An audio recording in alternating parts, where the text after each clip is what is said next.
Hello everybody and welcome back to Ultimate Sims Guides. For those of you that don't know, my name is Taylor and today we are going to be talking about how to resize objects in The Sims 4. This is one of the cheats that's been around since the game was released in 2014, but it's actually a cheat that a lot of newer players don't know about, and it's not even really a cheat, it's just a button on your keyboard that can do this without even having to turn on move objects or any of that. So it's one of the simplest things you can do, but it can also have a really big impact on your game. So here we are at Savannah Burke's house. I wanted to add an elder to one of these how-to videos because I never really play with elders and they're actually kind of cute. I built her this micro home that looks absolutely ridiculous, but I just wanted it to be kind of colorful. And what I really want to work on using the resize cheats is some of the landscaping, because that's a really good way to use the resize cheats. So we go into all of the plants and trees and flowers and all of this. So let's say we wanted to add this American beech tree back here. But as you can see, there's a lot of really giant trees, and this kind of looks like a baby tree compared to all of them. So all you need to do to get things to become bigger and to resize objects is use your square bracket keys on your keyboard. So here we are a little bit closer to the tree. So if you hit the left square bracket key, the item's going to get smaller. So you could make a very, very tiny little tree. Now there are limits to how small you can make items. This is the smallest that you can make this particular tree. We could have just like a forest of tiny little trees. I'm not entirely sure what the purpose of a forest of tiny trees is, but it's quite cute. So just to do that, you're just going to hit the square bracket key on your keyboard, and it will make the objects very small and very adorable. Now, if we wanted to go in the opposite direction, so let's say we have this elm tree, but we wanted to make it bigger so it would more fit the landscape of how large the trees are in the background near these docks, we're going to hit the right square bracket key. So that'll make the tree huge and it'll fit so much better in with the size of these big trees around. Because if you just had regular sized trees everywhere, they're going to look pretty tiny compared to what's going on. This is also extremely valuable when you're doing things like rocks. I've seen a lot of people create like full-on boulder hills in their backyards. So you can make these rocks a lot bigger. You can make really cool pool setups with these rocks sized up around the pool. So that's a really cool way to use it.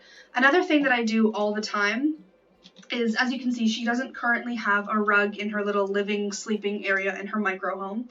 But I like to use a lot of these tiny, very inexpensive rugs when I have starter homes because I don't want to spend a ton of money. So for example, this is one that I use all the time.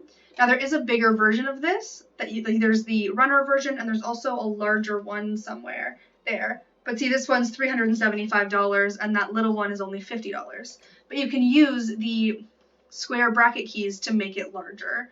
Now because of this diagonal wall, it doesn't work perfectly in this house, but it is quite cute. And I do feel like it kind of fits the aesthetic. So you can use this small $50 rug and just size it up instead of using the $300 one if you are short on money.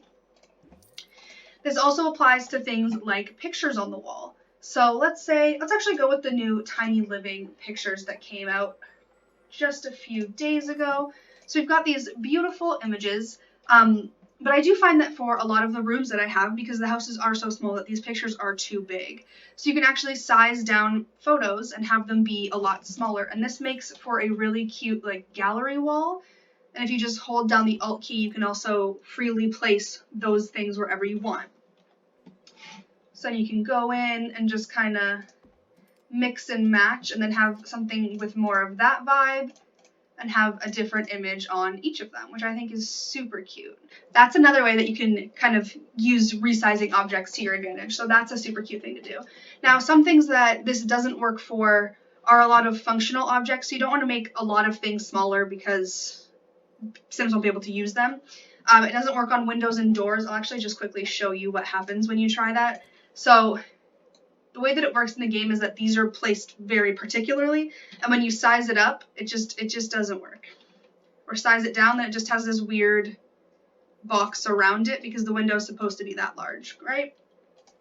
Some other really cool things you can use these for are a lot of kids items because some of them are just ridiculous. So for example, we have the giant dollhouses.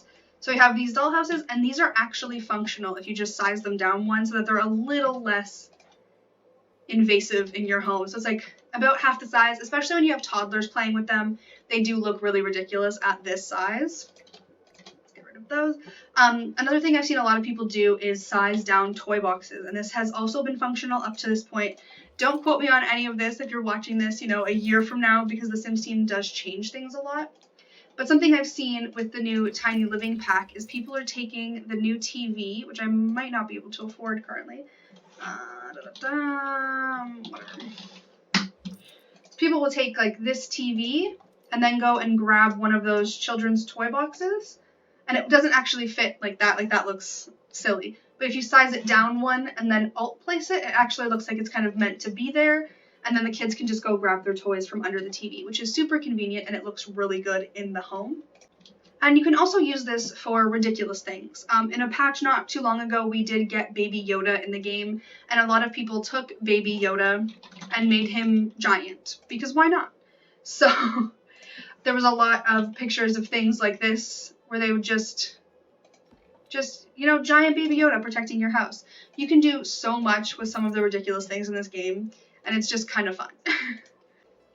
I really hope you guys found this video helpful or informative, and please hit that subscribe button and subscribe to the channel. I make videos like this all the time to help you play The Sims in a more fun way. And be sure to hit that like button if you enjoyed it, and I will see you guys next time.